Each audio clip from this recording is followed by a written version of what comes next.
Hello everyone, welcome back to my channel. So today I'm going to be sharing with you ways in which you can save money while living and traveling in Moscow, as there's a few ways that I've come across that I found kind of life-changing. So I thought it would be a good idea to share them with you, especially I know so many of you want to move to Moscow or are currently living in Moscow, so these might be helpful if you don't know them already. So there are 4 parts of your life that you probably want to save money on. 1, food. 2, transport. 3, like tourism, especially if you're moving to Moscow as an expat.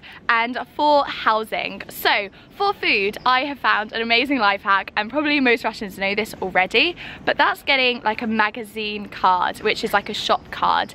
And in the UK, I know that if you get like a points card for any grocery shop, it doesn't really make much of a difference because you get some discounts here and there for specific items. But in Russia, well, specifically Moscow, is completely different, as when you have like a points card, you get massive discounts every time you go back to the shop. For example, every time I go back to the 2 shops I personally use, I get maybe £5 off my shopping, and I literally just keep them in here because I use them all the time. And I've got 2 specific ones. So I've got this, I go to this grocery shop as it's like next door to our house, and I also go to this shop too. They're a very big chain, so they're very famous in Russia, so basically wherever I go I can use my points cards and get massive discounts. Also, just in general, it doesn't even matter that you're living in Moscow or not, planning your meals before you go to the shops is super important, so you know exactly what you're gonna get.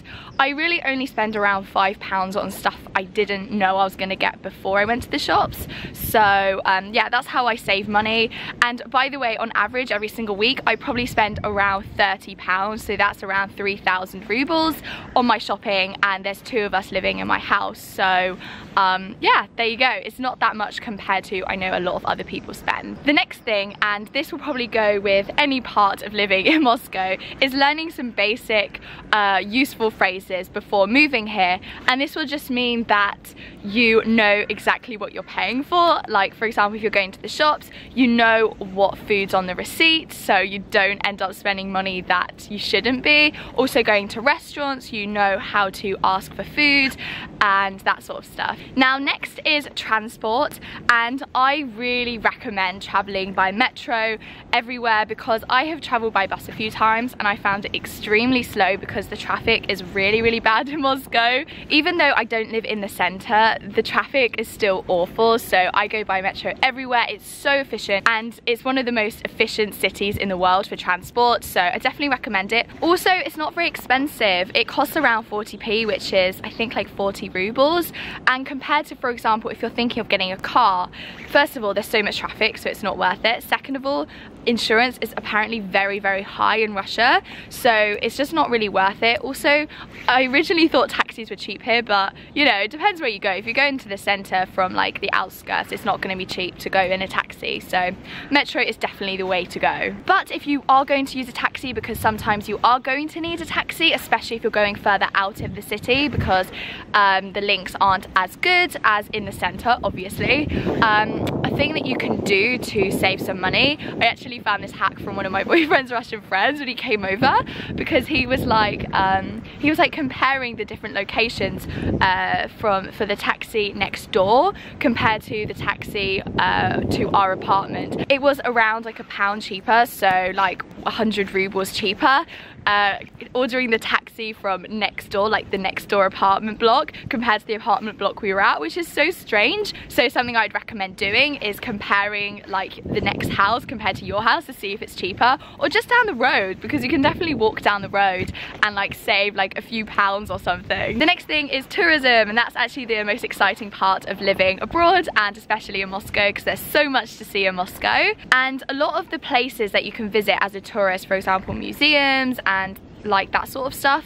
And also this goes for ice skating in Red Square. This is a specific one I found. Some days and sometimes you can actually go to these places for free, and that just basically means if you go to tourist places or not peak hours, then you can get free admission, which is great. And as I said, this goes for skating on Red Square, as I think this costs around like £5, so you can save if you go during the weekdays and if you go like during working hours, because obviously there are less people there. The next thing with tourism is that you can get kind of discounts or the usual price of getting tickets to trains and other things if you have a native Russian speaker with you, because if you're a tourist, obviously people are going to think, oh, they've got money, they can spend more, we can charge them more. So getting a native Russian speaker to get stuff for you is a huge plus, because they most likely won't charge you extra.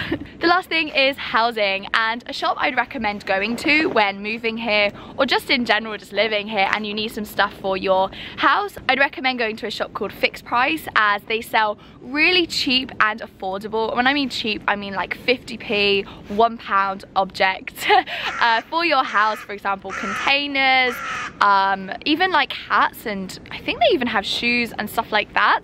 So definitely go check that shop out if you need some affordable stuff, because it will save you a lot of money. Even compared to the local supermarkets, it's actually much cheaper to go to FIXPRICE compared to your supermarkets or like IKEA or something like that. And before you actually move here and you are maybe talking to your potential landlord, I would personally, this is what we did, you might disagree or you might want it a different way, but I would recommend asking your landlord if you can get the bills included, and really negotiating the bills quite down so that you can overall put your housing costs lower.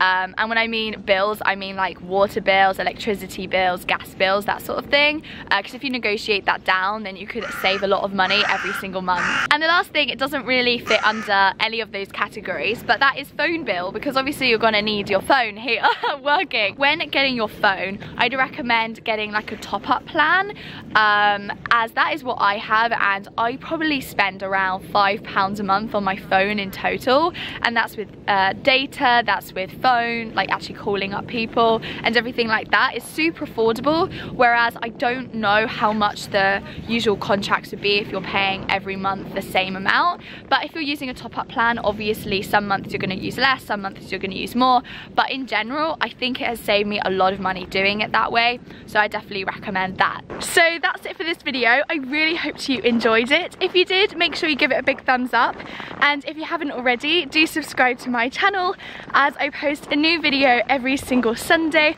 all about living in Moscow, so you don't want to miss that. Anyway, see you next Sunday for another video. Bye!